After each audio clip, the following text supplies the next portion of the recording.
Mi querida Fabiola Herra, muchísimas gracias. Yo creo que usted es la jefa también. 8.5 millones de personas viven en el mundo con Parkinson y se estima que la cifra suba a veces en algunos números más. Y es que un temblorcito normalmente es lo que nos alerta, pero ese no es el único síntoma. Hay exámenes que sirven también para detectarlo. ¿Cuál es el examen que puede detectar si voy a sufrirlo? ¿Es una enfermedad hereditaria?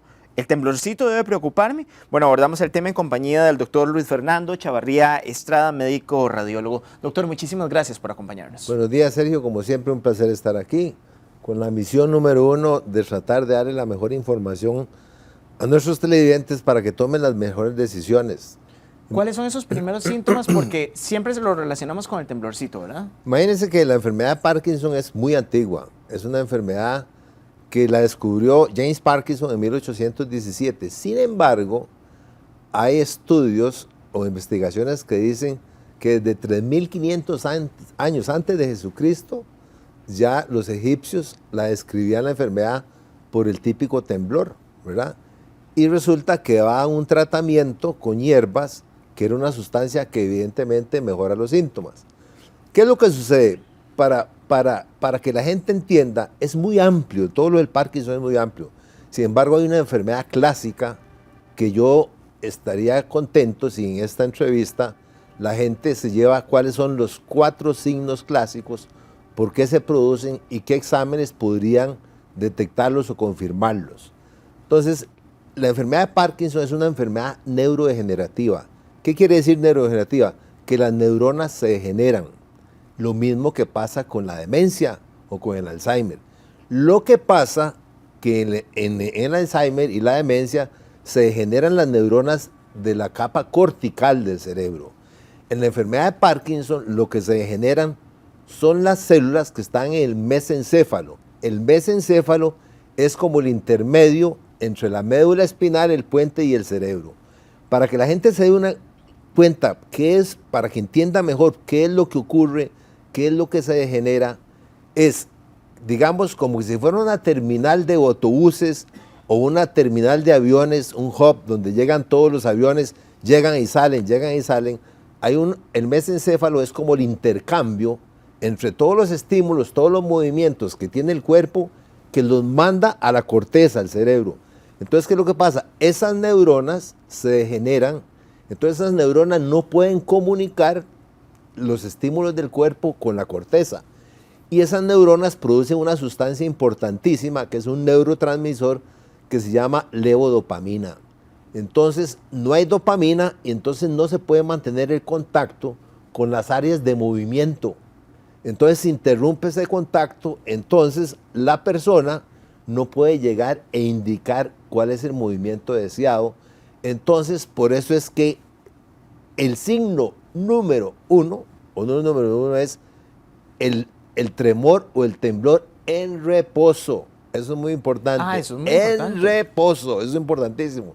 Porque hay otro tipo de temblor que se llama el tremor esencial, que es el temblor a la intención, al movimiento. Al querer hacer esto, tiemblo.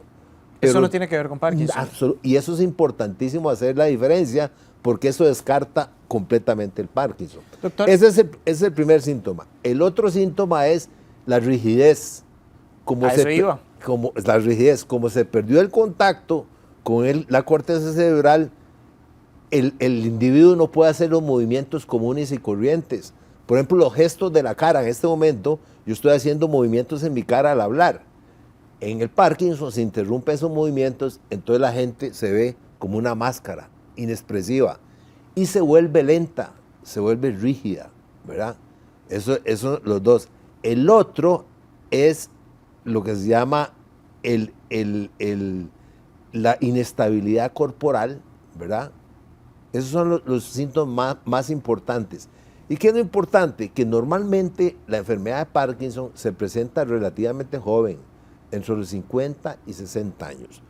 Pero, otra cosa importantísima, porque por eso nos vamos a evocar nada más al Parkinson esencial, que es que la persona no produce la dopamina, pero hay otras tipos de Parkinson que no es necesariamente que no produce dopamina. Entonces, un test importantísimo para ver si es el Parkinson clásico es llegar y darle al paciente dopamina. Si el paciente mejora sus síntomas por un buen tiempo, es porque tiene el Parkinson clásico. ¿Y cuál es la importancia de saber qué es el Parkinson clásico? Porque el Parkinson clásico sí tiene un tratamiento y tiene una mejora. Vamos a ver, doctor, usted me está haciendo aquí una serie de síntomas que yo creo que vale la pena repasarlos. Lo primero, el temblor. Temblor, sí. Ajá. Lo segundo. La rigidez. Ok. Segundo, rigidez, ok. Ajá. El tercero. El tercero es inestabilidad corporal. Ok, que eso lo podemos ver hasta en el rostro. En el rostro. Ok. ¿Y el cuarto, doctor? Normalmente es la misma espasticidad o se llama, tiene un nombre que se los voy a decir, se llama disinesia o la bradicinesia. Todo lo que es brady es lento. Entonces son los movimientos lentos, así se llama. Además, ese lo podemos, déjenlo como cuarto, sí, o bradicinesia o la lentitud en los movimientos. Como no hay una buena conexión entre el mesencéfalo y el cerebro, entonces como no se conectan bien, entonces hay unas neuronas que sí conectan, porque los síntomas aparecen de acuerdo a la cantidad de neuronas que se van muriendo en esa área específica. Ahora, que usted te está diciendo la parte de las neuronas cuando se van muriendo, ¿cómo evitamos que eso pase cuando el paciente está diagnosticado? Bueno, esa pregunta la estamos tratando de responder desde hace 3.500 años. Sería multimillonario el que la conteste. Sí, porque hay el Parkinson clásico no ha podido saberse cuál es la etiología. Hay teorías, hay esto, hay el otro, hay montones, pero no hemos podido. Hay uno que sí es genético y hay varios tipos de genes, como 5 o 6 tipos de genes que pueden producir un tipo de Parkinson. Pero la enfermedad Parkinson clásica, que tiene la disinesia, que es la lentitud, el temblor en el reposo, la rigidez y la estabilidad corporal, esa todavía no se sabe. Y vea qué curioso, porque es la más fácil de tratar, porque esa es la que verdaderamente las células se destruyen, ¿verdad? Las células que comunican se destruyen y no producen esa sustancia comunicante entre ellas, que es la dopamina. Entonces a estos pacientes se les da dopamina como prueba, ¿saben? Y mejoran muchísimo los síntomas. Entonces eso es lo que nosotros llamamos un diagnóstico terapéutico. ¿Qué es el diagnóstico terapéutico? Cuando nosotros sospechamos que el paciente tiene esa enfermedad, pero no podemos probarla y le damos el medicamento que sabe que la mejora, se lo damos y si responde bien es porque verdaderamente tiene esa enfermedad. Doctor, y hablando de dopamina, ¿la persona va a notar un cambio en las emociones? No, porque está desligado completamente. Eso es una cosa muy importante. O sea, toda la parte de las emociones está manejada en la corteza cerebral. Esta enfermedad es del mesencéfalo, de la parte del medio. Entonces, los pacientes con Parkinson, aunque algunos pueden llegar a desarrollar demencia, ellos mentalmente están muy bien. O sea, sienten, oyen, todo lo que se quiera. Otro síntoma, ahora que estoy hablando de los sentidos, otra cosa que pierden es el olfato. Ah, eso es muy importante, anotémoslo. ¿Qué dice el lápiz? Aquí está. Sí, los pacientes con Parkinson clásico pierden el olfato porque se atrofian las células que mandan la conducción al olfato, ¿verdad? Ellos pierden el olfato. Pero su estado mental, o sea, esa es la gran diferencia entre demencia. Sin embargo, hay un tipo de demencia que es por la inclusión de unos cuerpos que se llaman de Lewy, que al inicio se parecen mucho los síntomas. Entonces, por eso hay que tener mucho cuidado cuando encasillar un paciente con Parkinson y qué tipo de Parkinson. Inclusive a veces se tardan hasta 2 años en realizar un diagnóstico, porque cuando no es el Parkinson esencial, ¿verdad?, se presentan otras cosas. Pero para eso tenemos exámenes también. A eso iba, doctor, pero antes le quiero recordar que si usted tiene alguna consulta para el doctor Chavarría Estrada, médico radiólogo de esta casa, la puede hacer a través de nuestro teléfono rojo que le va a aparecer en este momento en pantalla. Y ahora sí, vámonos con los exámenes. Sospecho que el familiar tiene Parkinson. No es que yo pueda ir a hacerle el examen, el médico lo tiene que ordenar, obviamente, doctor, pero ¿cuáles exámenes son los que se recomiendan? Antes de todo, quiero dejar claro, a mí como radiólogo me interesaría que a todo mundo le sirviera una resonancia, le sirviera un TAC, le sirviera un SPECT, pero no, tengo que ser honesto. El diagnóstico de enfermedad de Parkinson es un diagnóstico clínico, es buscando esas 4 cosas que nosotros pusimos.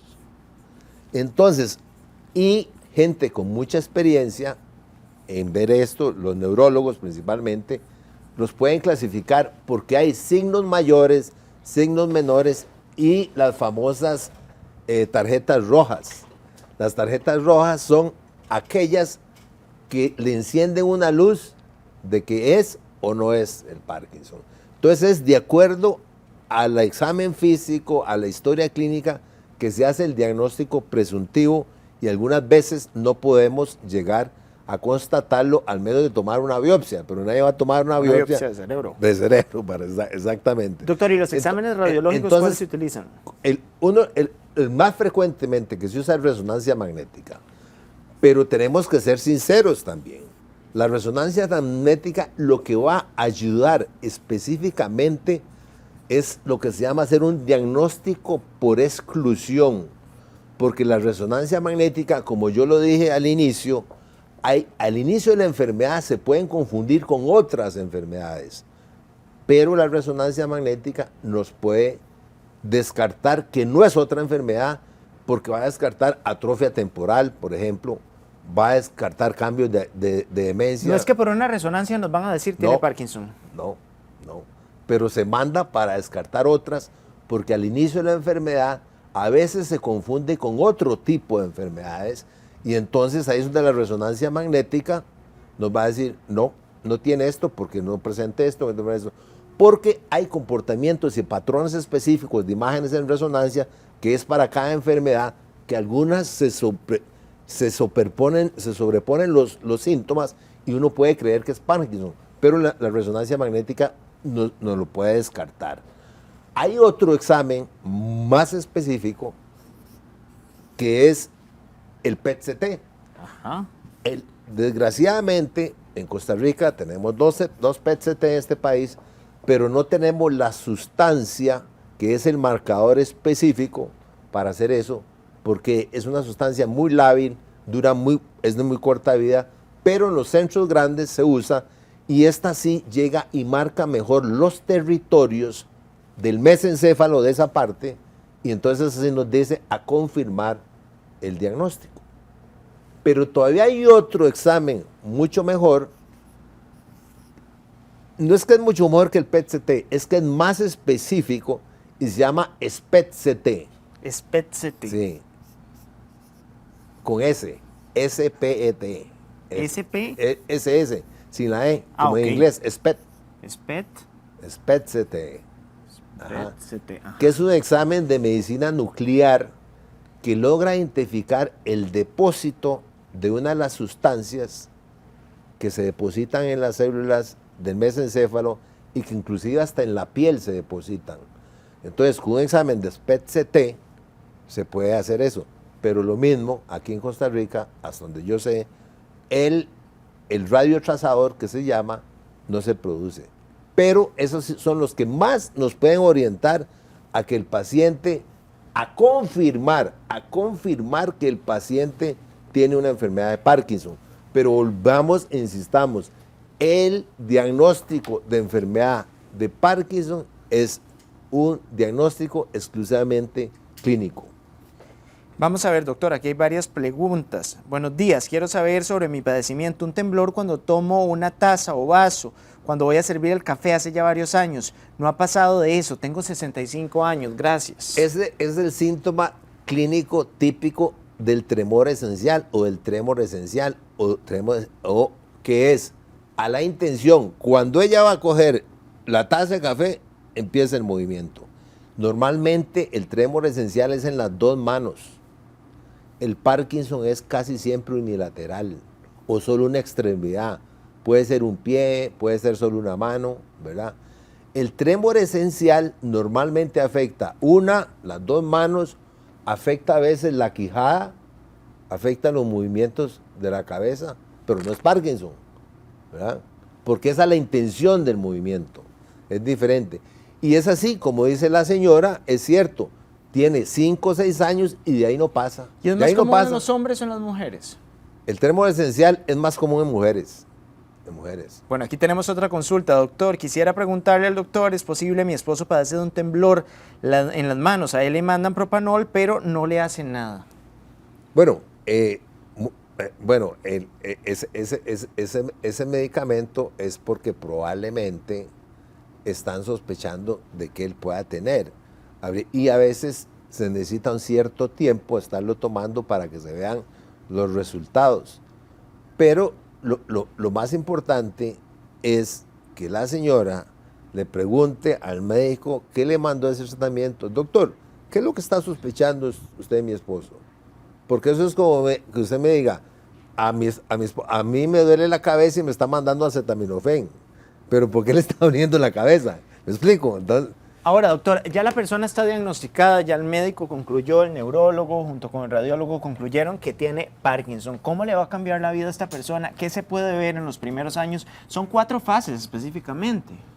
Bueno, en realidad, la persona, si es el Parkinson clásico y se dan tratamientos con dopamina, ellos van a mejorar mucho los síntomas, pero el paciente termina muriendo de Parkinson, ¿verdad? El paciente termina muriendo de Parkinson. ¿Por qué? Porque se van a seguir destruyendo las células y no todo el tiempo se puede llegar y mantener al paciente con dopamina, ¿verdad? Entonces, lo que se hace es se alarga su calidad de vida, pero al final el paciente se hace más crónico, se hace más rígido, después termina con dificultad para tragar, todo hasta llevarlo al lecho de muerte. Doctor, y después de eso, para darle una mejor calidad de vida, estaba viendo en diferentes países que se realiza una operación donde le insertan un tipo de varilla en la cabeza. ¿Qué tanto puede ayudar eso? Eso es lo que se llama neuromodulación. Se llama neuromodulación. Es lo último que se está haciendo, es de lo más avanzado. Está basado en estudios de resonancia magnética funcional, donde logran determinar exactamente cuál es el sitio que está fallando, digamos, el contacto, llamémoslo así. Entonces, llegan y introducen un dispositivo guiado por resonancia magnética o guiado por radiocirugía, ¿verdad? Y eso les quita el trémor o les quita la dificultad para caminar. Lo que pasa es que no son todos los pacientes, son algunos que se puede hacer eso. Doctor, vea, aquí hay muchas preguntas. ¿Cuánto tiempo debe tomar la persona el medicamento para ver una mejora con el tema de la levodopa? Por lo menos 3 meses, según la literatura, mínimo 3 meses. Vea, tengo tantas consultas. Buenos días, yo tengo una hermana que le dio Parkinson a los 40 años y tiene síntomas muchísimo más fuertes. Bueno, yo tengo una tía que le comenzó a los 35 y todavía está viva con esta enfermedad. Ella se pone rígida y tiene movimientos bruscos. Claro, esa es la historia natural. O sea, normalmente, entre más temprano inicia el Parkinson, tiene que ver más con factores hereditarios, con factores genéticos.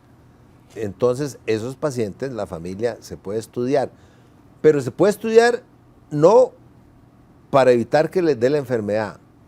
Hay que ver cuál de los genes es el que le desencadenó esa enfermedad, porque para ciertos genes sí hay algunos tratamientos que mejoran la calidad de vida y alargan, digamos, la sobrevida del paciente. Entonces, en esos casos, sí, hay pacientes de 30, 40 años, ¿verdad? La media es entre 50 y 60 años. Todo lo contrario de enfermedad de Alzheimer, que se explota entre los 70 y 75 años. ¿Hay un Alzheimer joven, doctor? Hay, pero sí, claro, pero a los 60. Bueno, podemos hablar de eso la otra semana. Finalizo con esta consulta. Mi hijo tiene 19 años, pero desde que tenía 8 añitos le temblaba la mano al agarrar un vaso y ahora que tiene 19 años es más el temblor. ¿Qué puedo hacer? Oh, bueno, lo mejor que puede hacer es llevarlo donde un neurólogo y que lo estudien como tienen que tenerlo. Muy probablemente es tremor esencial, porque es muy raro a los 8 años que un paciente empiece con Parkinson. Y en ese tiempo, en 10 años, digamos que está un poquito peor, digamos, un poquito más marcado su temblor. Pero un Parkinson en 10 años evoluciona mucho. Entonces, pero lo que yo le recomiendo es que lo lleve donde el neurólogo, ¿verdad? Un neurólogo, para que pueda verdaderamente centrar cuál es el diagnóstico. Y eso lo pueden hacer con exámenes, con pruebas, con exámenes de laboratorio, con muchas cosas. ¿Qué prefiere? ¿Hablar del tremor la próxima semana? Creo que es un tema bastante amplio. Tremor esencial, sí, es bonito, es bonito. Muchísimas gracias, doctor Luis Fernando Chavarría Estrada. Si usted quiere contactarlo, los números aparecen en este momento en pantalla.